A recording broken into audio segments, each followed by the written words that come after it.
Thanks to everyone who have subscribed. If you have not, please do. And thanks for coming out here. I really appreciate you. Endsars, security agencies will be merciless, ruthless, and unrestrained to protesters, FFK warns. Hello, my wonderful people. That is Femi Fani Kayode, in case you are wondering what FFK means. He's saying and is admonishing the youth that they should not protest because he can see or he has gotten reliable information from some quarters that security agencies, the federal government wants to be ruthless towards Endsars. But I beg your pardon, sir. This is the way of the youth around the world. Yes, even in India, as at today, there is protest going on and it's a peaceful protest. Why? When has it become a crime in Nigeria to protest? And our constitution is there, carrying out a peaceful protest to emphasize what you've been saying. Let's understand. The following reports that youths across the country are already trooping out into the streets on what could be described as second wave of the Endsars protest. The former Minister of Aviation, Mr. Femi Fani Kayode, has sent warning message to those who wish to take part in the process. There are reports that youths across the country are already trooping out.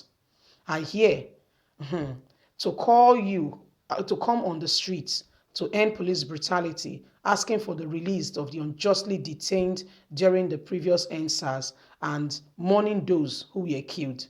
There are videos already making the rounds of protest gathering at the Lekki toll gate and other parts of the country, including the Federal Capital Territory, Abuja, in spite of stern warning from the government that they would not tolerate any form of hooligans.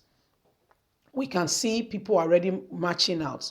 Femi Fani Kayode, in a warning to protesters, said that the people who wish to protest in the second wave of Endsars protests should be watchful and very careful because he has it on good authority that this time around, the security agencies will be merciless, ruthless, and totally relentless. He added that they will not hesitate to kill. He therefore advised the protesters to march with caution. However, most of those who reacted to his warning show no sign of fear. They made it clear to him that protest is their right. They will not relent until the government yields to their demand. Thank you for your warning. Thank you for your advice. But we expect you to act as an opposition to curtail this madness. Protest is a fundamental right of citizens of a country. It's in gross insanity for the democratic government to massacre her citizens because they demand for good governance and act of what is duly theirs in a government. To get massive change, one needs to be persistent and ready. We cannot be quiet. Sometimes, some of the us will be killed. No relentment, no surrender. If we keep quiet for another 60 years, this will continue. There will be no change. What are you saying to us? Should we keep quiet while our destinies are being taken away by some people who call themselves leaders, who are only there for themselves? This is not the kind of life we want. We want better for not just us, our children. There are no opportunities in this country. I hear you and I understand what you are saying. And it's good you mentioned that the government is ready to kill her people for demanding for what is right. It's good you also saw what happened at the last one, and Nigerian government, according to Lai Mohammed, keep lying to Nigerians that nothing ever happened. Not to Nigerians because we know the truth, lying to the international community and trying to stay on the lies, trying to sit there on the position to say, yes, there was nothing happened. But the truth of the matter is we all know. We know ourselves now. We know. You can deceive the international community, but come on, don't deceive us. Don't. We all know of what happened in this country. So, Femi Fani Kayode, you really acknowledge that they killed people the last time, and that they are not relenting to do it again. No problem. They should go on killing, destroying the lives and property of their very own. They've started it already before. They're already doing it. What do you think the Fulani headsmen are doing, the bandits and what have you? They are foot soldiers. Have you taken a note? Have you taken cognizance of what is going on in the country? That it doesn't matter the number of people. If a whole state was eliminated, Bariti will also still go and play golf. Buhari will continue to entertain guests. The children will continue to get married and life will continue with business as usual as if nothing is going on. House of Representatives will continue to deceive us and say they are inviting Buhari. Buhari will come and ask questions. Have you heard of the word called dust? So they raise up the dust. It's called initial dust.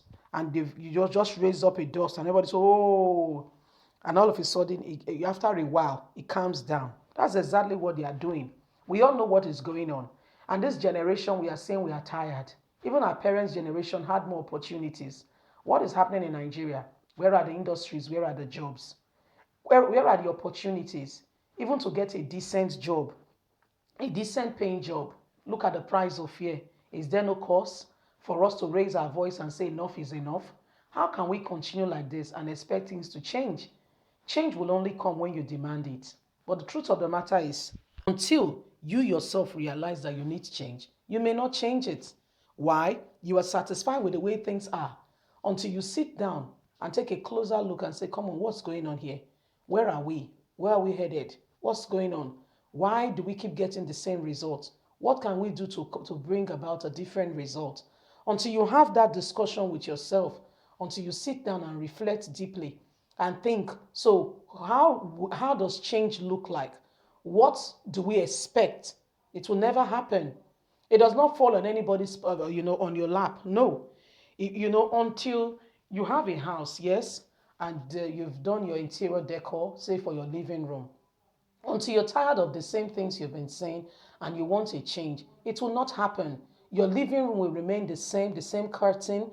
Your shares will remain in the same position until you make an effort to change it. Until you as a person wake up one morning and make an effort to change the style of your living room, it will remain so. It will be 1 year to 2 to 5 to 10 to 15 years. It won't change until you wake up and say, can I tweak this thing a little? What if I change this chair there, bring this one here, turn the position of the appliances? What if I change the curtains? What if I change the flooring? Say you have a marble floor. Say you have, for instance, just a concrete floor. It's okay, let me do marble. Or should I put a rug on the place? So, carpet the place or put a rug or something. Until you make your decision to want to see change, it will not happen. That's what the youths are saying. Guys, what do you think? Leave us a comment. Please like, share, subscribe. God bless you. Bye for now.